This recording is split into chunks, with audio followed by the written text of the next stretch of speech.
Now we are joined by Stan Shamu from IG in Melbourne. Stan, thanks so much for your time. First of all, that Aussie dollar bounce, what do we owe it to? Yeah, absolutely. It was all about manufacturing last night. Of course, the theme started really in Asia, where we saw Japan's Tankan Manufacturing Index coming in slightly better than expected. We had China's PMI in line with expectations.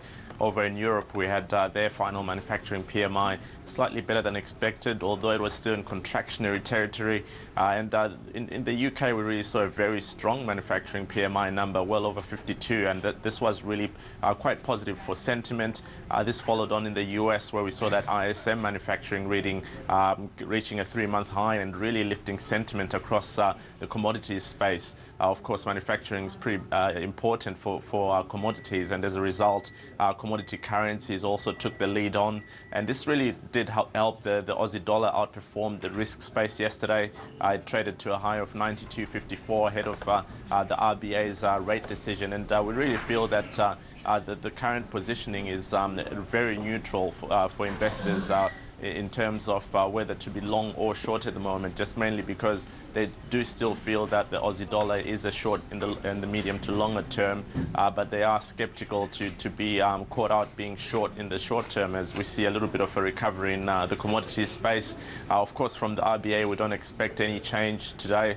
The statement is likely to be as brief as the previous one, but we do expect some highlights to be on the recent spike in interbank rates in China and the risks associated with the slowing growth in China, as well as, of course, the weakness in the Aussie dollar. So as a result, we'll probably see that the Aussie dollar trade into that 93.20 level. Now, these were the highs from the range we saw in June, and potentially that's where we'll start seeing sellers come in again. Stan, the Nikkei likely to trade above that 14,000 mark today. We've seen a really strong couple of sessions for Japanese stocks. What kind of levels are you keeping an eye on now? Yeah, of course, it's been very strong since Friday, and with the dollar-yen pushing to 99.87 overnight, which is just obviously in striking distance of that 100 level, it really does seem like Japan's equities will get another lift again today.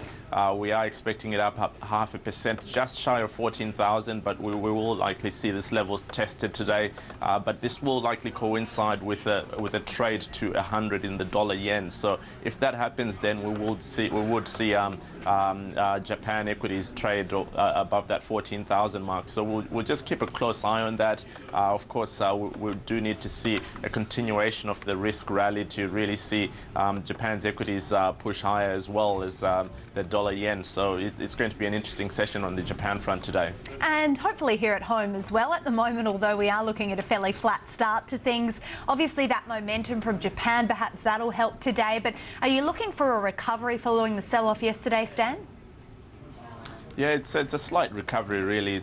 We're only calling it up about 0.3% to 4,723. Of course, that's quite disappointing considering we were sharply sold off yesterday. And in turn, US markets actually managed to rally nearly 1%. So that really doesn't give much away for local investors.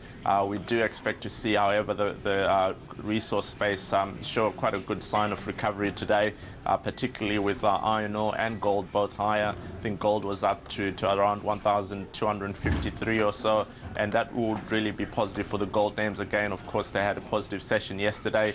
BHP's ADR is pointing to a 1.3% gain at the open, and iron ore was up a little bit as well, so that should be quite supportive of the rest of the iron ore space. In terms of mining services, we think that's where we will probably see a little bit of volatility. Of course, yesterday they struggled following Boart Longyear's profit warning, and it just seems like the downgrade cycle in the sector just continues to dog every stock in the sector. And as a result, we'll probably see some brokers continue to come out with downgrades for that sector, and we do feel investors will remain very skeptical of being involved in these mining services companies as long as commodities remain this volatile. But apart from that, we do expect fairly tight trading for the rest of the sectors, like the banks and other interest rate sensitive sectors heading into the RBA's decision. And then we'll probably take a lead from Japan and see how we go with the RBA, and potentially that might help investors finally start getting involved in some of these equities. Okay, Stan Shamu from IG, thanks as always. Cheers, Kate. Let's head back to the United States, and you can see the Dow and the S&P finishing up about 0.5% overnight. A pair of economic reports out there really adding to the positive sentiment. And for more on the session, I spoke earlier with CNN's Zane Asher. Stocks are rising to start the new month. The Dow is closing higher by